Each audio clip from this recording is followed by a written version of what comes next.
It's 7:30 a.m. and Good Day continues live and local on Fox 4. Interrupt this little meeting you guys are having. We need to stay on track. Yeah, well, and that's the problem with most meetings is they just kind of wander. Yeah, Patti Johnson, the chief executive of People Results, a career and workplace consulting firm. Do you have meetings at your place? We have a lot of meetings. And are they obviously, quick?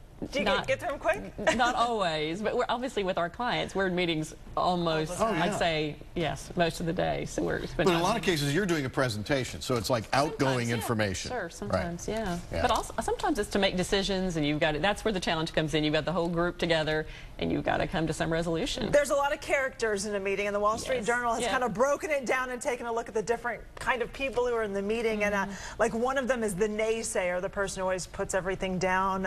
Any suggestions? There's the multitasker, the person who's doing all other things and not really paying attention to the meeting. And it was funny, my last station, we had one woman, and there were two meetings. You could go to the early one or the late one, and everyone would ask, well, which one's she going to? And then they go to the other one, because she was the woman who would sit there and ask question after question after question afterward. But drag on and on. Yes. Well, I think, you know, too, the naysayer is a little bit of a bad rap, because sometimes it's good in a meeting. You don't want everybody to think the same thing or have groupthink. So if you have a different opinion, say so. It's the chronic naysayer, the person that you know before they get there, they're going to be the one who, you know, sees all the problems, even when you're trying to get to the point of get something Isn't the naysayer frequently a lawyer? Sometimes. Yeah, because, you know, that's what hey, let's do this. Well, now, wait a minute. Yeah, but, or at least the lawyer mentality. Right. Well, the naysayer is identifying your risks. So they do play a good purpose, because if they bring up all the problems, you can at least have confidence that you've covered them. So that's good. What about the person who just sits there and we all think this is Tim. He just sits there in the back and says absolutely nothing during the meeting. He says he wants to get out of there, so that's why he doesn't ask any questions. Trying to make it shorter. But I mean, it seems like a lot of these, all these different roles play a purpose in the meeting. Sure. Well, I think it depends on, some people are just quiet, and that's fine.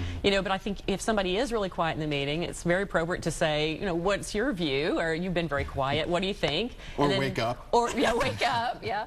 Also, a good technique is, if you've got a lot of people in the room, is to go around the room and say, okay, now we've talked about options. Let's go around the room and give your opinion of what your recommendation is. So most meetings, let's say there's a meeting that goes on an hour. I mean, you don't know the agenda. I'm just asking you for your general idea. Sure. It's an hour-long meeting. It probably could be 20 minutes, 30 minutes. Yes. And it just is allowed to drag on. You have some suggestions on this. One of them is have a clear agenda. Yes. This is what we're going to get through. And is it okay for the person in charge of the meeting to say, that's not on the topic? That's not what we're talking about today. Let's get back on. Absolutely. Right. And it happens in every meeting. But you don't want to appear to be unfriendly. Yes. It's like, well, I don't know. That's not what we're talking about today. That's okay. Yeah. You might not say it exactly that way, but yes, you can definitely get people back on track. And I think also so many meetings you go into, they don't even have a clear purpose. But if you can say, we're here to do blank, then it's more obvious when people are going off on this bunny trail or that, to say, well, we're really here to focus on this today. Right. Yeah, well, we've been talking about this on Facebook all morning long. Some of the funny ones, like Clay Dove said, oh, you can't stand the kiss-up person, the yes person. Yes. Then there's like Tim McNutt, who says, you know, the person who eats the entire time on Facebook. They're multitasking. They're multitasking. That's a big issue, though, multitasking. Yeah, but Chip chimed in and said, the jokester with bad timing. I love that one. Yep. So discussions will continue. Right, the meeting will continue on Facebook. Yeah, and we've got a link to your company, People Results, on our website when you click on links. Thanks for some wisdom, and maybe you'll save us some time in another dreaded meeting. Make them shorter next time. Sure hope so. Thank you. Thank you. Coming up here on Good Day.